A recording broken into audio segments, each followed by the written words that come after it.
مسئلہ یہاں پر یہ بھی ہوتا ہے کہ جب اللہ تعالیٰ کو سب معلوم ہے، ڈائریکٹ حساب کتاب کرے، سب کو معاشر کو جمع کرنے کی، حساب کتاب کرنے کی کیا ضرورت ہے؟ اعلیٰ حضرت نے خاص طور پر فرمایا کہ اصل میں جو معاشر کا انعقاد ہے وہ اصل میں ہمارے نبی کریم علیہ الصلوۃ والسلام کی شان اقدس کا اظہار ہے، کہ پتہ چل جائے اس دن جس نے نبی کریم سے دشمنی کی ہوگی اس کا حال ایسا دیکھنے والا ہوگا دنیا دیکھے گی، اور جس نے نبی کریم سے محبت کر کے ان کی اطاعت کی ہوگی اس کی عظمت و شان بھی دنیا دیکھے گی۔ تو بات وہی ہے کہ جس نے نبی سے وفاداری کر لی اس کی آخرت بھی بن گئی، اور جس نے نبی سے غداری کی، جس نے نبی کریم علیہ الصلوۃ والسلام کو چھوڑ دیا، جس نے نبی کریم کا انکار کر دیا، اس کی دنیا تو برباد ہو نہ ہو آخرت ضرور برباد ہو گئی، آخرت میں اس کے لیے تباہی ہے۔ تو یہی تو دکھانا ہے کہ جس نے ان سے دشمنی کی تھی نا ان کا حال دیکھ لو۔ تو وہ نبی کریم علیہ الصلوۃ والسلام کی شان اقدس کا اظہار ہے، اور کیسے اظہار ہے آپ دیکھیں۔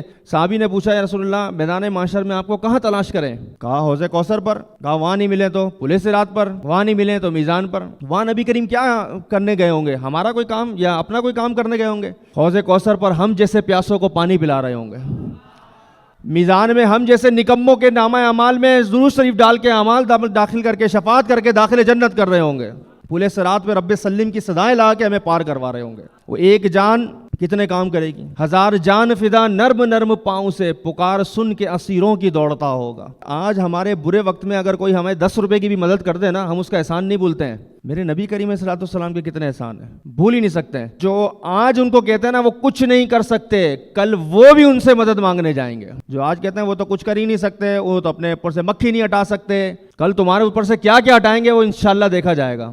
پوری مخلوق حمد کرے گی نبی کریم علیہ الصلوۃ والسلام کی۔ جب اس قدر اعلیٰ نبی ہمیں عطا ہوا، اس نبی کی امت میں ہمیں ڈالا گیا، جس نبی کی امت میں انبیاء تمنا کرتے تھے کہ ہم شامل ہو جائیں، ہمیں تو بن مانگے اللہ نے پیدا کر دیا نا۔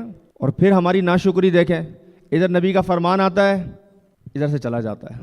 اگر نبی کریم نے خدا نہ خواستہ، میرے سرکار کی یہ شان نہیں ہے کہ وہ جاؤ چلے جاؤ میں نہیں تمہاری بات سنتا، لیکن خدا نہ خواستہ اگر ہم میدان معاشر میں نبی کریم کی خدمت میں شفاعت کے لیے گئے، نبی کریم نے یہ کہہ کر منہ پھیر لیا میرے فرمان آئے تھے جیسے تو نے مجھ سے منہ پھیر لیا تھا میں نے بھی تجھ سے منہ پھیرتا ہوں، پھر خدا کی قسم کوئی بچانے والا نہیں، اس وقت کوئی شفاعت کرنے والا نہیں ہے۔ جب تک نبی کریم کی شفاعت نہیں کھلے گی اس سے پہلے کوئی نبی بھی شفاعت نہیں کر سکتا ہے۔ مشہور واقعہ حدیث آپ نے سنی ہوگی نا، سب آدم علیہ الصلوۃ والسلام کے پاس جائیں گے ہماری شفاعت کیجیے، وہ کہیں اور نوح علیہ السلام کے پاس، ابراہیم علیہ السلام کے پاس، چلتے چلتے آخر میں ہمارے نبی کریم کے پاس پہنچیں گے۔ ڈائریکٹ بھی تو جا سکتے تھے، لیکن یہی تو عظمت دکھانی ہے کہ جو اب تمہیں چیز مل رہی ہے نا یہ کس قدر مشقت اور محنتوں کے بعد حاصل ہوئی ہے۔ اب جو تمہیں ذات مل رہی ہے نا اس کا مقام و مرتبہ سمجھو۔ اس لیے آج ہماری زندگی چل رہی ہے، ابھی ہمیں موت نہیں آئی، کب آئے گی کسی کو نہیں پتا۔ تو آج ہم نبی کریم علیہ الصلوۃ والسلام کی اطاعت کر لیں، انشاءاللہ میدان معاشر میں بھی ہمارے وارے نہیں آ رہے ہوں گے۔